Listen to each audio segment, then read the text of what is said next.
Hi friends, ಎಲ್ಲರಿಗೂ ನಮಸ್ಕಾರ.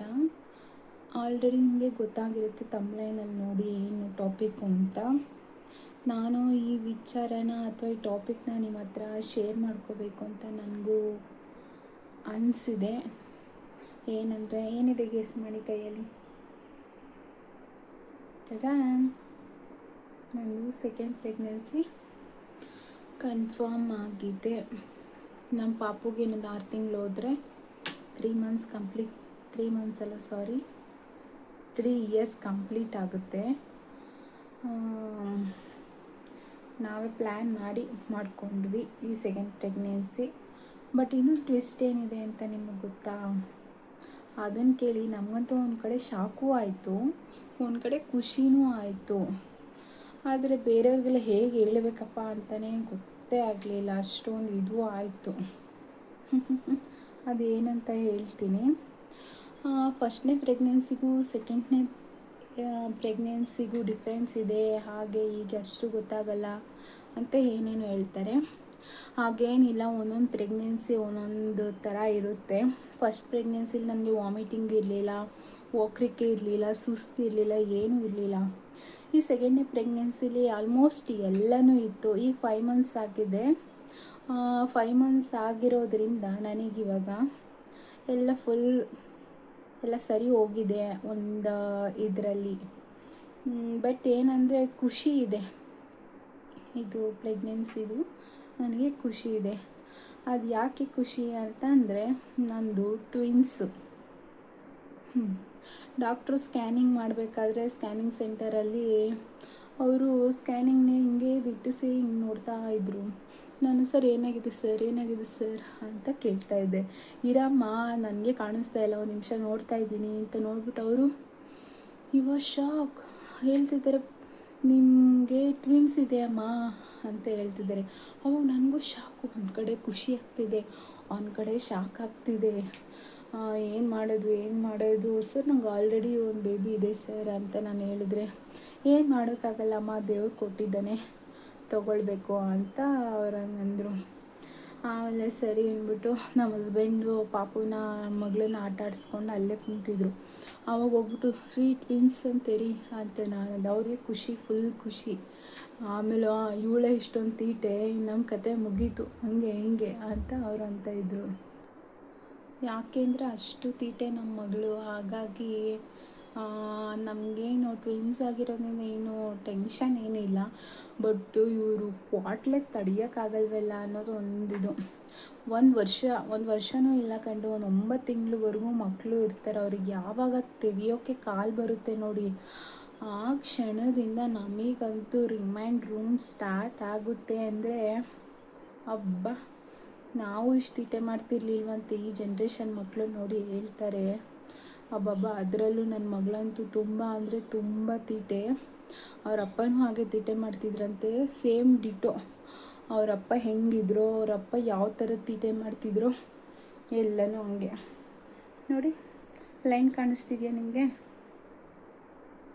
2 line. Actually ಆಗಲೇ 5 ಮಂತ್ಸ್ ಆಗಿಬಿಟ್ಟಿದೆ. 2ನೇ ಗೆರೆ ಸ್ವಲ್ಪ ಕಾಣಿಸ್ತಿದೆ ಅನಿಸುತ್ತಲ್ಲ. ನಾನು ಚೆಕ್ ಮಾಡ್ಕೊಳಕ್ಕೆ ಹೋಗಿರಲಿಲ್ಲ ಪೀರಿಯಡ್ಸ್ ಮಿಸ್ ಆದಮೇಲೆ. ಈಗ ಚೆಕ್ ಮಾಡೋಣ ತೊಗೊಂಬಂದು ಇಟ್ಕೊಂಡು ಒಂದು ವಾರ ಕಾದು ವೆಯ್ಟ್ ಮಾಡಿ ಕೊನೆಗೂ ಚೆಕ್ ಮಾಡಿದೆ. ಆವಾಗ ಚೆಕ್ ಮಾಡಿದ ತಕ್ಷಣವೇ 2 ಲೈನ್ಸ್ ಬಂದುಬಿಡ್ತು. ಶಾಕ್ ಆಯಿತು. ಆಮೇಲೆ ಆಸ್ಪತ್ರೆಗೆ ಇನ್ನೊಂದು ವಾರ ಬಿಟ್ಕೊಂಡು ಹೋದ್ವಿ. ಆಲ್ಮೋಸ್ಟ್ 2 ಮಂತ್ಸ್ ಕಂಪ್ಲೀಟ್ ಆಗಿತ್ತು. ನಾವು ಆಸ್ಪತ್ರೆಗೆ ಹೋಗಿ ಸ್ಕ್ಯಾನಿಂಗ್ ಹೋಗೋಷ್ಟರಲ್ಲಿ 2 ಮಂತ್ಸ್ ಕಂಪ್ಲೀಟ್ ಆಗಿತ್ತು ಆಲ್ರೆಡಿ. ಸರಿ ಅಂತ ಅಂದ್ಕೊಂಡು ಮನೆಗೆಲ್ಲ ಹೇಳಿದ್ವಿ, ಎಲ್ಲರಿಗೂ ಖುಷಿ ಆಯಿತು. ಬಟ್ ಹೆಂಗೆ ನಿಭಾಯಿಸ್ತೀರಾ ನೀವು, ಇವಳು ಇಷ್ಟೊಂದು ತೀಟೆ ಹಂಗೆ ಹಿಂಗೆ ಅಂತ ಹೇಳ್ತಾಯಿದ್ರು ಮನೇಲೂ. ಆಮೇಲೆ ನಾವು ಅಯ್ಯೋ ದೇವರು ಕೆಲವ್ರಿಗೆ ಮಕ್ಕಳನ್ನೇ ಕೊಡಲ್ವಂತೆ, ಅದರಲ್ಲೂ ನಮ್ಗೆ 2 ಕೊಟ್ಟಿದ್ದಾನೆ ಅಂದರೆ ಅದೊಂದು ಭಾಗ್ಯ ಅಲ್ವಾ ಅಂತ ಅಂದ್ಕೊಳೋದು. ನ್ಯಾಚುರಲ್ಲಾಗೆ ಟ್ವಿನ್ಸ್ ಆಗಿದೆ ಅಂದರೆ ಅದೊಂಥರ ಖುಷಿ. ನನಗೀಗ ಆಲ್ರೆಡಿ ಮೂಮೆಂಟ್ಸ್ ಎಲ್ಲ ಸ್ಟಾರ್ಟ್ ಆಗಿದೆ. ಈಗ 5 ಮಂತ್ಸ್ ಸ್ಕ್ಯಾನಿಂಗ್ ಮಾಡಿಸ್ಕೊಂಡು ಮತ್ತೆ ಹಾಸ್ಪಿಟಲ್ಗೆ ಹೋಗೋಕ್ಕೆ ಕರೆದಿದ್ದಾರೆ. ನಾವು ಮಲ್ಲೇಶ್ವರಮಲ್ಲಿ ಇದೆಯಲ್ಲ ಲಕ್ಷ್ಮೀ ಮೆಟರ್ನಿಟಿ ಹಾಸ್ಪಿಟಲ್, ಅಲ್ಲೇ ನಮ್ಮ ಫಸ್ಟ್ ಫಸ್ಟು ಪಾಪುಗೂ ನಾವು ಅಲ್ಲೇ ಡೆಲಿವರಿ ಮಾಡಿಸ್ಕೊಂಡಿದ್ದು. ಇವಾಗ ಸೆಕೆಂಡ್ ಬೇಬಿಗೂ ನಾನು ಅಲ್ಲೇ ತೋರಿಸ್ತಾ ಇದ್ದೀನಿ. ನನಗೆ ಫಸ್ಟು ಸಿ ಸೆಕ್ಷನ್ ಆಗಿಲ್ಲ, ನನಗೆ ನಾರ್ಮಲ್ ಡೆಲಿವರಿನೇ ಆಯಿತು. ಆದರೆ ಕಾಸ್ಟ್ ತುಂಬ ಕಾಸ್ಟ್ಲಿ ಮಾಡ್ತಾರೆ. ನಾರ್ಮಲ್ ಡೆಲಿವರಿ ಬೇಕು ಅಂತಲೇ ನಾನು ಹಾಸ್ಪಿಟಲ್ಗೆ ಹೋಗಿ ಮಾಡಿಸ್ಕೊಂಡಿದ್ದು. ಆದರೆ ಬಟ್ ಕಾಸ್ಟ್ ಮಾತ್ರ ತುಂಬ ಅಂದರೆ ತುಂಬ ಹೆವಿ ಇದೆ. ಬಟ್ ಕೇರಿಂಗು ಆಗಲಿ, ರೆಸ್ಪಾನ್ಸಿಬಿಲಿಟಿ ಆಗಲಿ ಫುಲ್ ಚೆನ್ನಾಗಿದೆ ಅಂತ ನಾನು ಹೇಳಬಲ್ಲೆ. ಏಕೆಂದರೆ ನನಗೆ ಆ ಎಕ್ಸ್ಪೀರಿಯನ್ಸ್ ಆಗಿದೆ. ಅಲ್ಲೇ ಡಾಕ್ಟ್ರ್ ಇದ್ದಾರೆ, ಅವರು ನಿಶ್ಚಿತ ರಾವ್ ಅಂತ ನನಗೆ ಡೆಲಿವರಿ ಮಾಡಿಸಿದ ಡಾಕ್ಟ್ರು ಅವರು. ನನಗೆ ಡೆಲಿವರಿದು ಒಂದು ಸ್ಟೋರಿನೇ ಇದೆ, ಅದು ಬೇಕು ಅಂದರೆ ಹೇಳಿ ನಾನು ಅದೊಂದು ವಿಡಿಯೋ ಮಾಡಿ ಹಾಕ್ತೀನಿ. ತುಂಬ ಅಂದರೆ ತುಂಬ ಎಲ್ಲರಿಗೂ ಕ್ವಾಟ್ಲೆ ಕೊಟ್ಬಿಟ್ಟಿದ್ದೆ. ನಾರ್ಮಲ್ ಅಲ್ವಾ, ಸಿಕ್ಕಾಪಟ್ಟೆ ಬೆಳಗಿನ ಜಾವ 4:15 ಪೇಯ್ನ್ ಬಂದಿದ್ದಕ್ಕೆ ನೈಟು 7:30ಗೆ ಇವಳು ಹುಟ್ಟಿದ್ದು. ಕಾಸ್ಟ್ ಎಷ್ಟಾಯ್ತಪ್ಪ ಅಂದರೆ ಪಾಪುಗೆ ಸ್ವಲ್ಪ ಜಾಂಡಿಸ್ ಇರೋದ್ರಿಂದ ನಾವು 1 ವೀಕ್ ಅಲ್ಲೇ ಇದ್ವಿ. ಹಾಗಾಗಿ ನಾವು ಸಪ್ರೇಟ್ ರೂಮ್ ಎಲ್ಲ ತೊಗೊಂಡಿದ್ವಿ.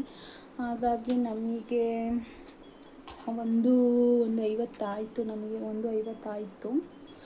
ಬಟ್ ಹಂಗೇ ಚೆನ್ನಾಗೂ ನೋಡಿಕೊಂಡ್ರು. ಅಲ್ಲೇ ನಮಗೂ ಸ್ನಾನ ಮಾಡಿಸ್ತಾರೆ, ಪಾಪುಗೂ ಸ್ನಾನ ಮಾಡಿಸ್ತಾರೆ, ಮಸಾಜ್ ಮಾಡ್ತಾರೆ ಪಾಪುಗೆ, ಮತ್ತು ನಮಗೆ ಹೊಟ್ಟೆಗೆ ಬಟ್ಟೆ ಕಟ್ತಾರೆ, ಎಲ್ಲ ಮಾಡ್ತಾರೆ.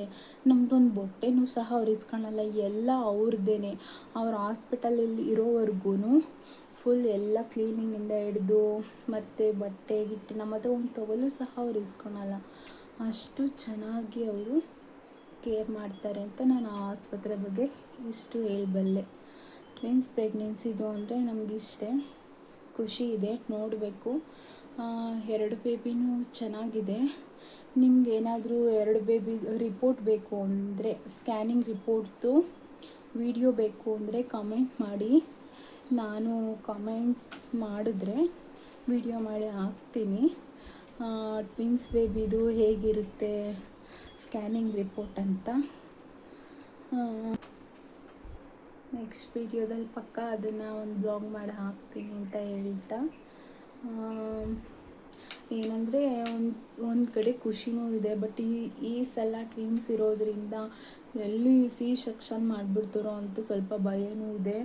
ಆಲ್ಮೋಸ್ಟು ಎಲ್ಲರೂ ಹೇಳ್ತಾರೆ, ಇಲ್ಲ ಫಸ್ಟ್ನಿಂದ ನಾರ್ಮಲ್ ಅಲ್ವಾ, ಈ ಸಲವೂ ನಾರ್ಮಲ್ನೇ ಮಾಡಿಸ್ಕೊಳ್ಳಿ ಹಂಗೆ ಹಿಂಗೆ ಅಂತ ಹೇಳ್ತಾರೆ. ಬಟ್ಟು 2 ಬೇಬಿ ಇರೋದ್ರಿಂದ ಏನಾದರೂ ಆ ಟೈಮಲ್ಲಿ ಹೆಚ್ಚು ಕಮ್ಮಿ ಆಯಿತು ಅಂದರೆ ಸಿ ಸೆಕ್ಷನ್ ಮಾಡೇ ಮಾಡ್ತಾರೆ.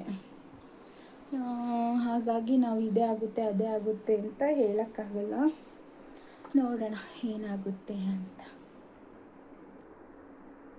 ಆದರೆ ಸ್ಕ್ಯಾನಿಂಗಲ್ಲಿ ನಮಗೆ ತೋರಿಸ್ತಾರೆ, ಕೈ ಕಾಲು ಈ ಥರ ತೋರಿಸ್ತಾರೆ ಬಿಟ್ಟು ಅದು ಇದು ಅದೆಲ್ಲ ಹೇಳಲ್ಲ. ನೋಡಮ್ಮ ಇದು ಪಾಪು ನಿಮ್ಮದು, ಕೈ ಇದು ಕಾಲಿದು ಕಣಮ್ಮ ಅಂತ ಈ ಥರ ಹೇಳ್ತಾರೆ ಅಷ್ಟೇ. ಅದನ್ನು ಬಿಟ್ಟರೆ ಬೇರೆ ಇನ್ನೇನು ಹೇಳಲ್ಲ. 2 ಪಾಪುನೂ ಗ್ರೋತು ಚೆನ್ನಾಗಿದೆ, ತೋರಿಸ್ತಾರೆ 2 ಪಾಪುದು, ಇದೊಂದು ಪಾಪು ಅಮ್ಮ, ಈ ಸೈಡಲ್ಲಿ ಒಂದಿದೆ, ಈ ಸೈಡಲ್ಲಿ ಒಂದಿದೆ ಅಂತ ಹೇಳ್ತಾರೆ. ಪ್ಲೆಸೆಂಟಾಗಿ ಎಲ್ಲ ಪೋರ್ಷನ್ನು ಕರೆಕ್ಟಾಗೇ ಇದೆ. ಆಲ್ಮೋಸ್ಟ್ ಈ ಒಂದು ಇದರಲ್ಲಿ ನನಗಿವಾಗ ಓಕೆ, ಬಟ್ ಮುಂದಕ್ಕೆ ಏನಾಗುತ್ತೆ ಅಂತ ಗೊತ್ತಿಲ್ಲ. ಇನ್ನೊಂದು 15 ದಿನ ಇದೆ, 5th ಮಂತ್ ಸ್ಕ್ಯಾನಿಂಗ್ ಇದೆ, ಹೋಗಬೇಕು. ನೋಡೋಣ ಏನಾಗುತ್ತೆ ಆ ಸ್ಕ್ಯಾನಿಂಗಲ್ಲಿ ಅಂತ. ನಿಮಗೇನಾದರೂ ಸ್ಕ್ಯಾನಿಂಗ್ ರಿಪೋರ್ಟ್ ಬೇಕು ಅಂದರೆ ಮರೀದೆ ಕಮೆಂಟ್ ಮಾಡಿ ಹೇಳಿ, ನಾನು ಎಷ್ಟಾಗುತ್ತೋ ಅಷ್ಟು ಫಸ್ಟ್ನೇದು ಸ್ಕ್ಯಾನಿಂಗಿಂದ ಹಿಡಿದು 5 ಮಂತ್ ಸ್ಕ್ಯಾನಿಂಗ್ವರೆಗೂ ಒಂದು ವಿಡಿಯೋ ಮಾಡ್ತೀನಿ. ಅದು ಸೆಕೆಂಡ್ ಪ್ರೆಗ್ನೆನ್ಸಿಲಿ ನ್ಯಾಚುರಲ್ ಆಗಿ ಟ್ವಿನ್ಸ್ ಆಗಿರೋದು ಅಂದರೆ ಖುಷಿನೇ ವಿಚಾರ ಅಲ್ವಾ. ಸೊ ಹಾಗಾಗಿ ನಮಗಂತೂ ಖುಷಿ ಇದೆ.